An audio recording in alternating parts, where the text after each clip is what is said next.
Ethics. The theory of ethics has been a central concern for Western philosophy since the time of the Greeks. Both Plato and Socrates were concerned with the question of how one should act. However, Aristotle was the first to compose an actual text focusing on ethical theory.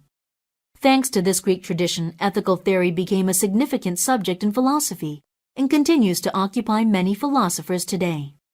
Aristotle's ethical theory is formulated in Nicomachean Ethics, which was influenced by many of Plato's earlier works. The theory, called virtue ethics, argues that one should pursue eudaimonia. This is not an emotion or feeling per se, it is actually an objective state of being. Eudaimonia is achieved by exercising the most essential human trait, reason, in pursuit of several virtues. These virtues are moral and intellectual directives realized by achieving a balance between two vices. For example, the virtue of courage is realized by balancing the vices of foolhardiness and cowardice. Aristotle's virtue ethics continue to be influential with many modern thinkers, although the theory is often criticized. Many critics point out that the theory does not actually clarify how an agent should act. Additionally, different societies may value different virtues. Bravery, for instance, may be valued highly by a culture frequently at war, but not given much regard by a relatively peaceful people.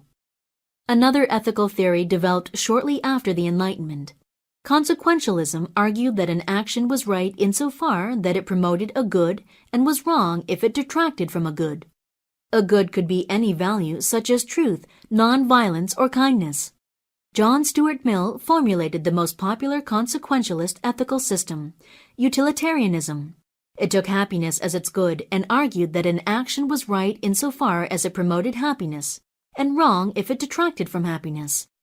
Consequentialist theories, and consequentialism in general, are criticized because it is difficult to understand just how an action is going to impact the world. There is no pleasure calculus whereby people can fully understand how their behavior is going to affect those around them.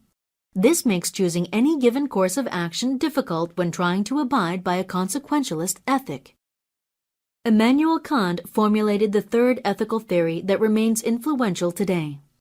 Deontology postulates that one should act according to method called the categorical imperative.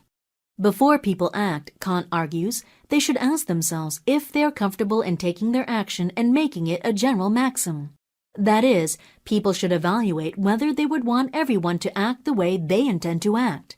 The categorical imperative and, by extension, deontology have a very basic flaw, as they do not allow for exceptional cases. For example, deontology does not permit one to lie, no matter what. Lying is explicitly forbidden by deontology, but there may be an instance where lying might be beneficial. If a Nazi soldier were to knock on someone's door in World War II-era Germany and ask if the homeowner were hiding any Jews, deontology would strictly forbid lying. However, if someone was providing shelter to Jews and did not lie, it could lead to pain and suffering, as the Jews would then be taken to a concentration camp. These kinds of complications make deontology difficult to adhere to strictly. More recent developments in ethics have resulted in a more skeptical approach to the field. Following Friedrich Nietzsche's belief, many thinkers are exploring the possibility that actual ethical truths simply may not be knowable.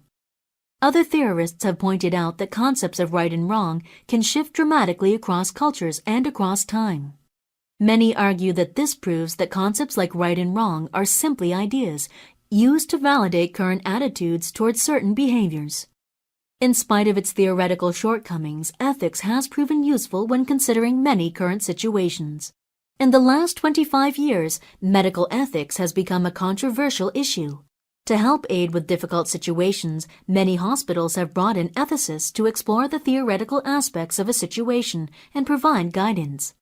While the field of ethics may not be able to provide direct edicts on how to act in every situation, it is nonetheless valuable to consider the theoretical aspects of a situation when selecting the right course of action.